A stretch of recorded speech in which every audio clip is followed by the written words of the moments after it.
Boa noite a todos.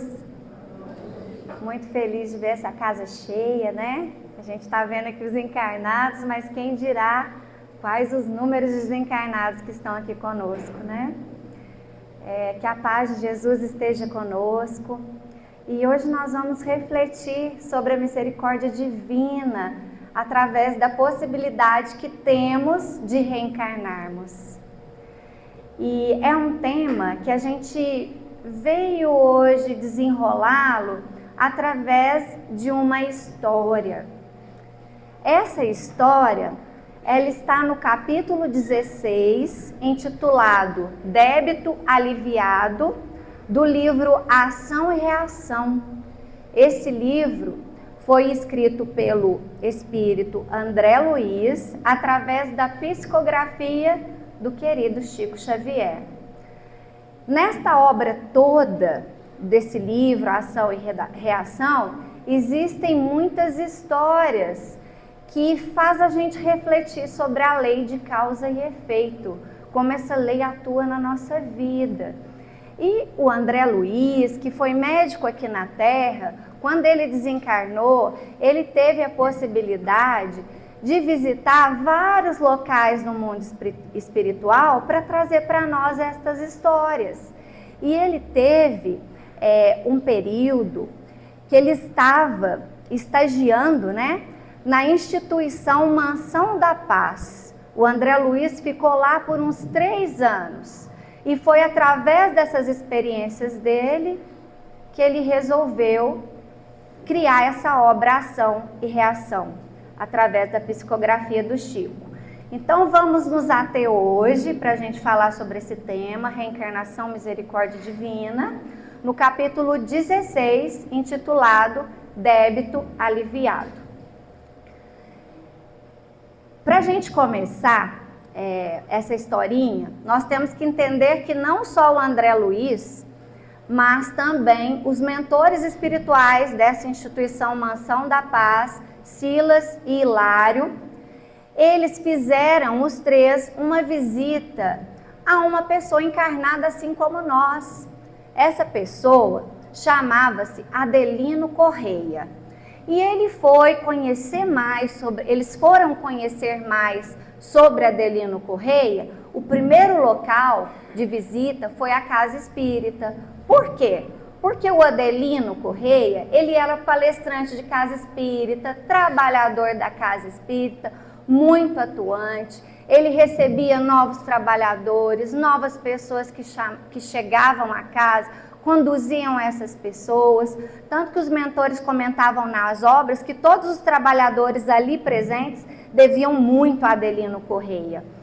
E o Adelino Correia, ele se expressava com uma segurança espiritual muito grande, ele tinha uma irradiante bondade, ele era cercado por vibrações oriundas de seus pensamentos voltados ao bem. Porém, aos olhos espirituais dos 3, do André Luiz e dos outros 2 mentores, aos olhos espirituais, Adelino era meio tristonho.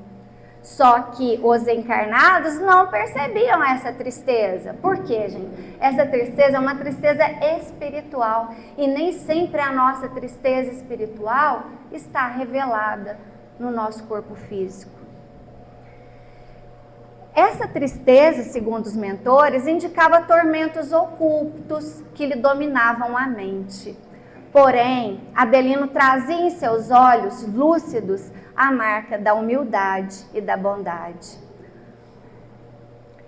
O rosto de Adelino, gente, ele nos chama a atenção. A gente usou a inteligência artificial para gerar essas imagens e tornar a história mais interessante, né? Adelino revelava uma longa faixa de eczema na pele, mas não era só na pele do rosto, era dos pés à cabeça. E eram feridas que se eclodiam ao longo de sua vida, desde quando ele nasceu. E médico nenhum descobria a causa dessas feridas, nem sabia indicar um tratamento adequado. Foi aí que, quando Adelino era ainda jovenzinho, de 14, 15 anos, a mãe dele foi orientada a levá-lo à casa espírita. Porque diziam para ela, quem sabe lá ele consegue alguma ajuda. Ela levou ele na casa espírita, Adelino se apaixonou pelas atividades espíritas e começou a trabalhar lá. E neste momento que André Luiz com os mentores estão visitando Adelino já está com 45 anos, que é ele aí na imagem. E com isso, gente, com tanto trabalho no bem, com tanta luz que ele irradiava, ele conquistou muitos amigos do plano espiritual. Era grande a companhia deles. Tanto que, quando os mentores e André Luiz foram visitar Adelino lá no centro espírita, muitos dos desencarnados chegaram para os mentores: vamos ajudar Adelino, porque essas feridas estão voltando com tudo. Ele está sentindo dores como se fossem labaredas no seu corpo. É preciso ajudar quem tanto nos ajuda. Os mentores desencarnados da casa pediram esse apelo aos mentores da instituição Mansão do Caminho. E o Adelino, ele vivia em uma residência muito humilde da periferia da cidade. Ele era um representante comercial. Então ele ganhava muito bem para sobreviver e também para fazer com que a sua família vivesse bem. Porém, ele vivia só do necessário, porque o restante ele doava para quem mais necessitava. Esse era o perfil dele. Tanto que, quando ele estava com uns 30 e tantos anos, a mulher dele separou dele, porque não entendia esse jeito caridoso dele de ser. E ele ficou sozinho com uma filhinha. Então ele tinha essa filhinha de 9 anos, a esposa dele já havia deixado ele. E na casa espírita, uma vez, gente, chegou um casal de africanos com aquele tanto de criança. E ele resolveu adotar os mais novinhos, que na época tinham 1 aninho só, agora eles já estavam com 3 aninhos, né? Ele adotou então o casalzinho de crianças, que são esses 2 menininhos, negrinhos, bonitinhos, fofinhos, junto da menininha, né? E quando os mentores espirituais acompanharam Adelino no retorno à casa, eles observaram esse cenário dos 3 dormindo profundamente, numa casinha simples. E para a gente entender esse contexto anterior, gente, só um detalhe que eu esqueci de mencionar. Adelino, ele foi criado por uma mãe solteira, porque o pai abandonou a mãe e ele. Então vivia nessa residência humilde, ele, Adelino, essas 3 crianças e a mãezinha dele, que já estava com 65 anos de idade, ok? Para a gente entender essa vida atual de Adelino, com 45 anos de idade, nós temos que entender o passado de Adelino. Então agora vamos esquecer a história atual para a gente voltar ao passado. O Adelino Correia, ele foi Martim no passado, filho de Gaspar. Gaspar era um rico fazendeiro na época do início da escravatura. E Gaspar, o livro não deixa lá no capítulo relatado se o Gaspar engravidou a escrava. Mas o que conta é que essa escrava, que estava com o Martim no ventre, quando ela deu à luz ao Martim, que foi ser o Adelino, né? Vocês entenderam, né? Essa escrava, ela morreu logo após o parto. E o Gaspar, apesar de ser um senhor de escravo, um dono de fazenda super autoritário, que não poupava o chicote, ele começou a amar muito esse menino. E esse menino foi criado como herdeiro dele, como um filho de verdade. Ele estudava junto com o pai, ele ia nas festas políticas da época junto com o pai, ele frequentava a alta sociedade, ele fazia tudo junto com o pai. Mas o pai era autoritário, era um carrasco para todos os seus servidores. Enfim, Martim e o filho Gaspar, Martim e o pai Gaspar, eles descobriram juntos o amor. Até que um dia,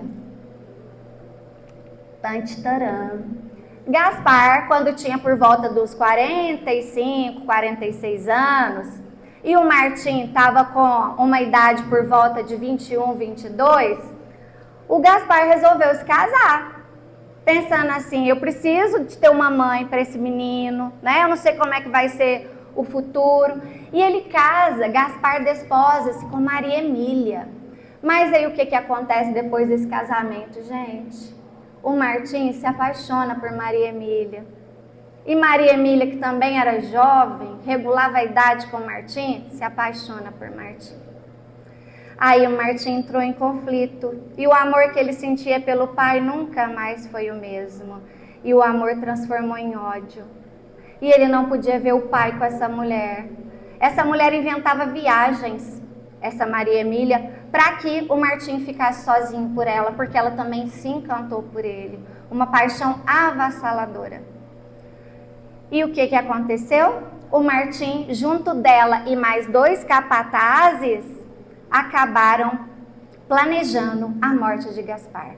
Os 2 capatazes, que odiavam o Gaspar, foram orientados a envenenar com uma erva, dar um remédio anestesiante para o Gaspar. E o Gaspar tomou esse remédio anestesiante, ficou lá dormindo. Eles jogaram resina por todo o quarto e incendiaram o quarto. Sendo Maria Emília também conivente com isso. E o Gaspar, ele morre sentindo essas labaredas de fogo. E essas labaredas de fogo, gente, com o passar do tempo, elas vêm refletir nas labaredas do corpo de Martim. Porque Martim nunca foi feliz com Maria Emília. Ela se absteve do crime e até inventou uma viagem para a Europa. Lá eles ficaram 5 anos, mas a consciência do Martim vivia só em culpa. Até porque Gaspar, no mundo espiritual, lá ele não ficava.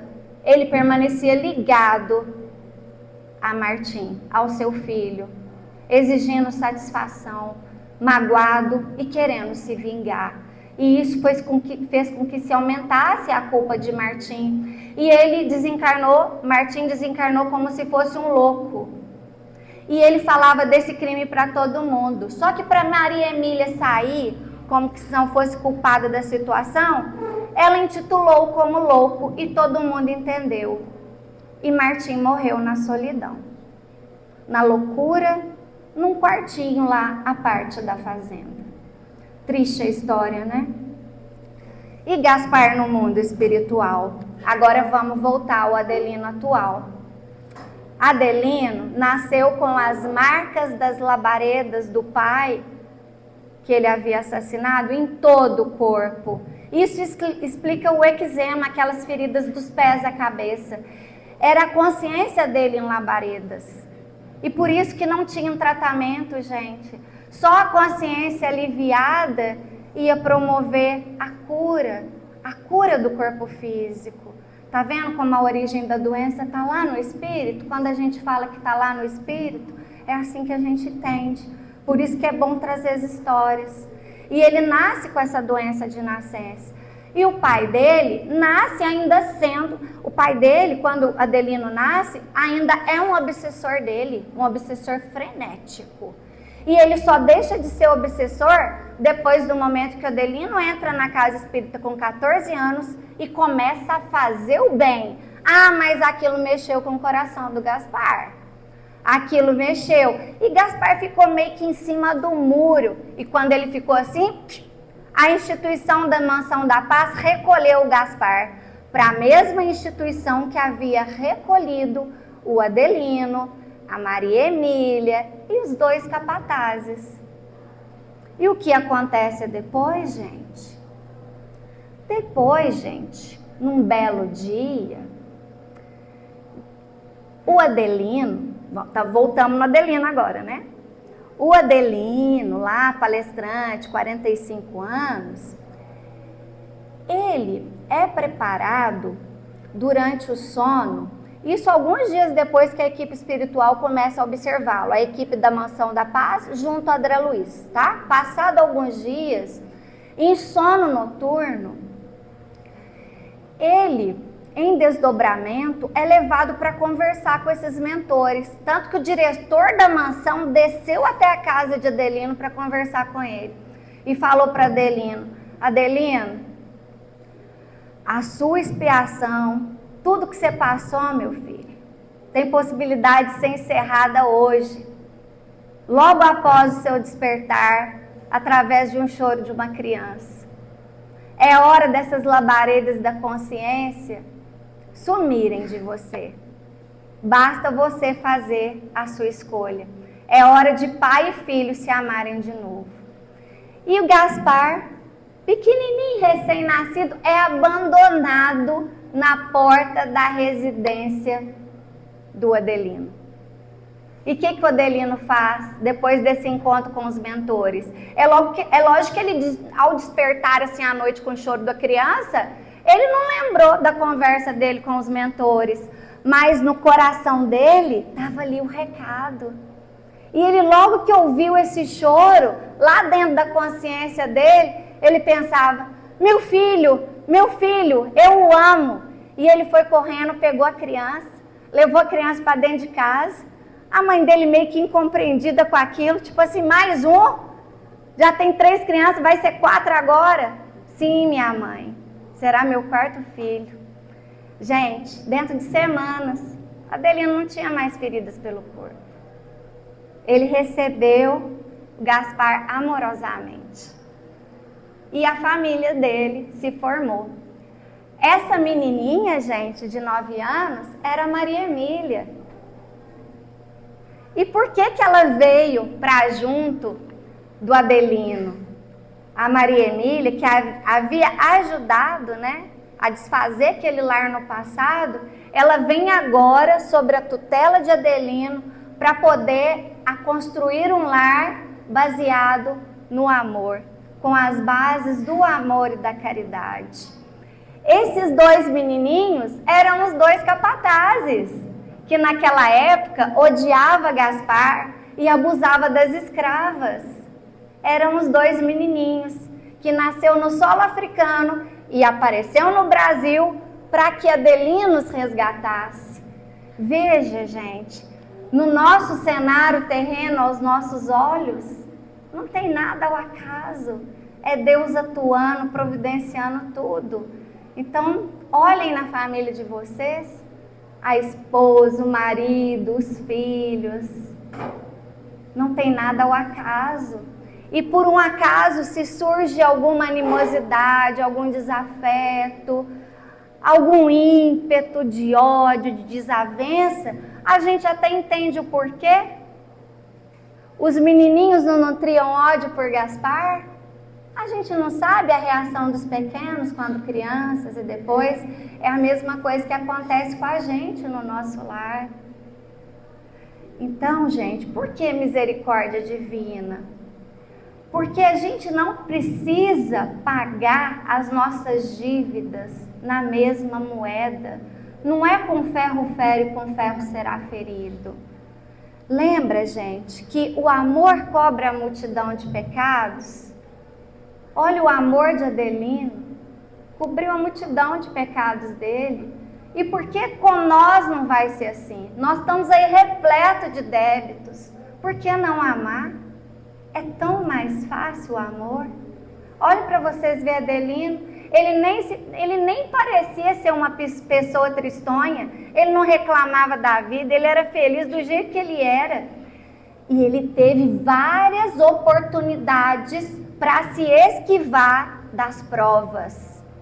Ele podia não ter vencido. Quando a esposa dele, ele com 30 e poucos anos, com a filhinha pequena lá nos braços, a Maria Emília, a esposa dele não quis dar o fora. Eu não te entendo não, meu marido, essa ideia aí de caridade, de não querer se envolver com as ilusões do mundo, não te entendo, então nós vamos separar. O que ele podia ter feito? Não, separação não, você fica aqui comigo que eu não vou trabalhar tanto lá na casa espírita não. Eu vou fazer menos o bem, agora o dinheiro que eu ganho como representante comercial, a metade vai ser sua, por exemplo. Ele podia ter feito um acordo com ela para deixar a mulher bem quietinha ali, mas não.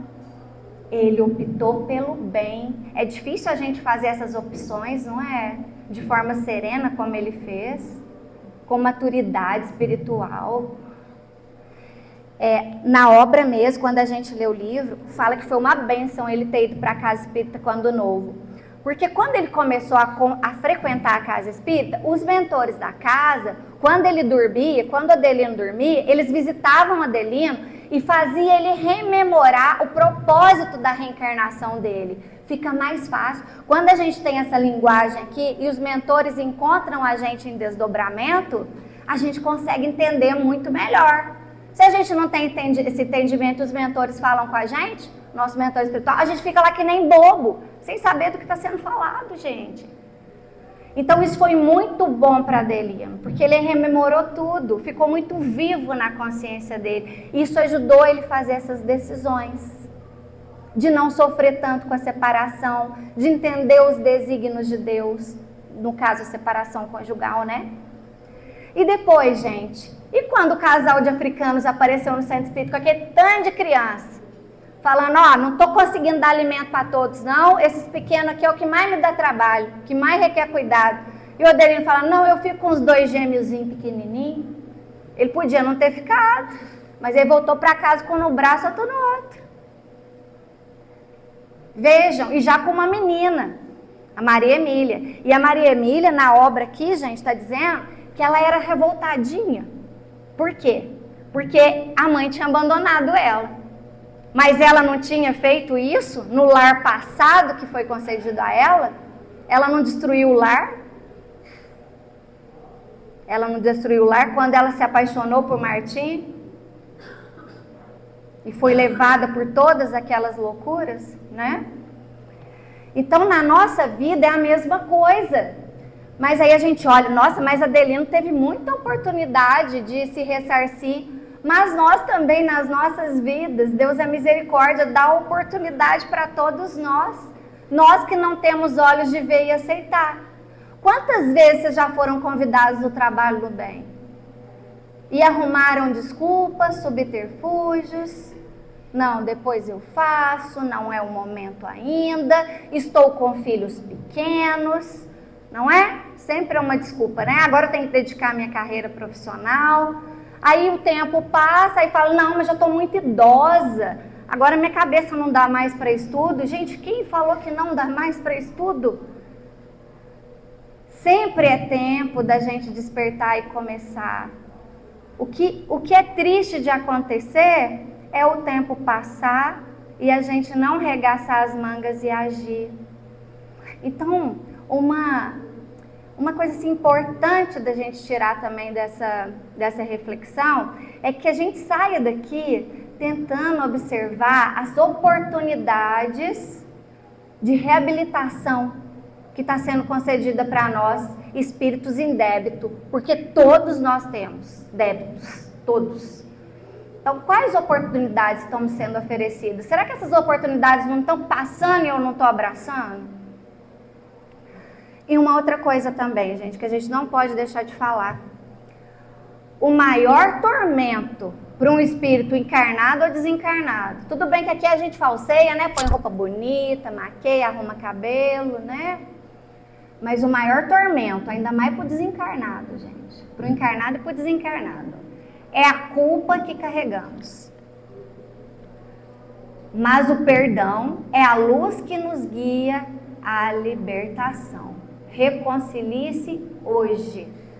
Vocês imaginam a vontade do Adelino para se livrar da culpa de encontrar o pai que ele havia assassinado e de reparar tudo aquilo? Gente, está vendo como que não existe castigo divino? É vontade nossa do Espírito de reparar, de reconciliar. Tanto tem gente que fala assim, eu não gosto da doutrina espírita não. Fala que tem karma, que a gente tem que sofrer castigos. Mas não é bem assim, é a escolha nossa, da nossa consciência. O Adelino, para ele sentir bem, ele tinha que encontrar o pai que ele tinha assassinado. E tinha que desenvolver o amor ali. Porque ele gerou ódio no passado. Ele tinha que apagar esse ódio com amor. E às vezes, gente, essas oportunidades que nós temos hoje, elas estão do nosso lado. De se ressarcir à esposa, ao marido, aos filhos. É encaminhar bem os filhos. É dar bons exemplos. E a gente se prende tanta ilusão, a tanta coisa supérflua da matéria, tanto mimimi que a gente preocupa e perde tempo, não é? E o mais importante a gente deixa para lá, esperando desencarnar para acordar um pouquinho mais, né? Então é sério, né, gente? Então assim, que agradeçamos a misericórdia divina, a essa possibilidade da gente conseguir apagar os nossos débitos com amor, não é? Isso é muito lindo. Isso é a revelação do amor de Deus na nossa vida. Então é isso. Espero que vocês tenham refletido bastante, que a gente leve lições aí ao longo dos nossos dias, né? Agora vamos para a nossa oração final.